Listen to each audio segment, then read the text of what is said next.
Shalom and welcome to Simchat Yisrael. In this week's Besorah portion, we read about Yeshua's parable of the vineyard found in Luke chapter 20. It's a wonderful parable, but for centuries it's been misused to hurt and damage the Jewish people. Supersessionism, or replacement theology, is a theological view that the Christian church has replaced the Jews as the people of God. And for hundreds of years, proponents of this view have used the parable of the vineyard to support their ideas. Before we get into the parable, please take a moment to subscribe to the channel and hit the bell to stay notified of new content. Yeshua tells a story about a man who plants a vineyard and rents it out to some tenants. When the harvest time comes, the owner sends his servants to collect the rents, but time and again the wicked tenants beat the servants and send them away empty-handed. At last, the owner sends his son to reason with the tenants, but instead of listening to him, the tenants kill the son and try to steal the vineyard for themselves. The parable ends with the master returning to his vineyard, destroying the wicked tenants, and giving the vineyard to new, more faithful workers. For centuries, people have been taught that the vineyard is the kingdom of heaven, the evil workers are the Jews, the others are the Gentiles, and that in this parable, Yeshua is stripping the kingdom of heaven away from Israel and giving it to the church. Does Yeshua support replacement theology? Let's take a closer look at the parable of the vineyard and find out what's really going on. In the supersessionist interpretation of the parable, the vineyard is the kingdom of heaven, the master of the vineyard is God, the workers are the Jews, the servants are the prophets, the Son is Yeshua, and the others are the church. Now they get some of those right, but it's the ones they get wrong that change the whole meaning of the parable. So let's look at this story in context. This story takes place towards the end of Yeshua's ministry. Yeshua has returned to Jerusalem for the last time, and this encounter takes place maybe 4 days before he is arrested and crucified. While he's preaching the gospel, he is confronted by the chief priests, the scribes, and the elders.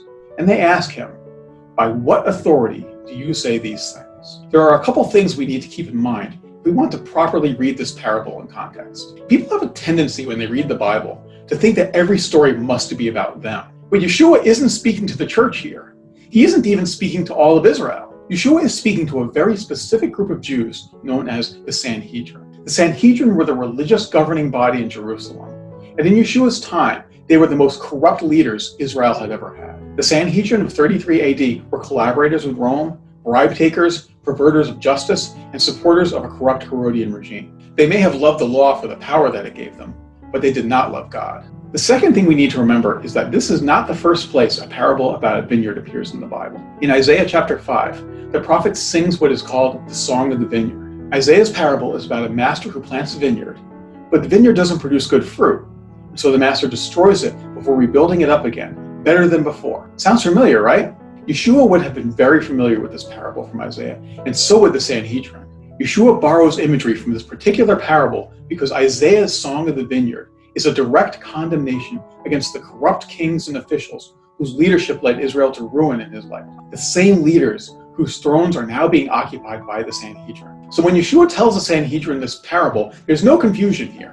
They know exactly what Yeshua is getting at. You chief priests and scribes and elders, you corrupt leaders are the evil workers. And when the master of the vineyard returns, it is you he will replace with others who will yield him its fruits. The Gospels even confirm this. At the end of the story, we read, when the ruling priests and Pharisees heard Yeshua's parables, they realized he was talking about them.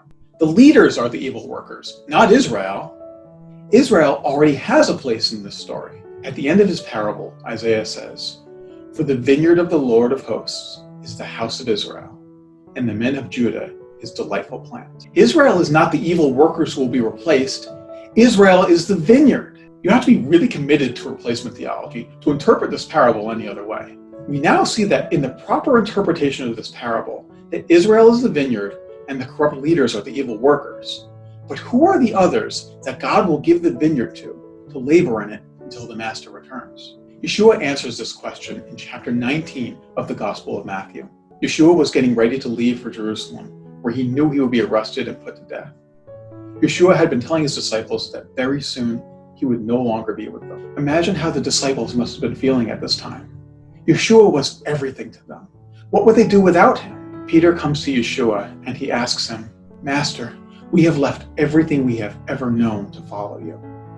What then will there be for us if we don't have you anymore?" And Yeshua said to him, "Truly I tell you, at the renewal of all things, when the Son of Man sits on his glorious throne, You who have followed me will also sit on 12 thrones, judging the 12 tribes of Israel. When the Master returns, he will put you, the disciples, in charge of the vineyard. But Yeshua goes on. And everyone who has left houses or brothers or sisters or father or mother or wife or children or fields for my sake will receive 100 times as much and will inherit eternal life. Yeshua is giving all those who would call themselves true disciples the opportunity to work in his Father's vineyard.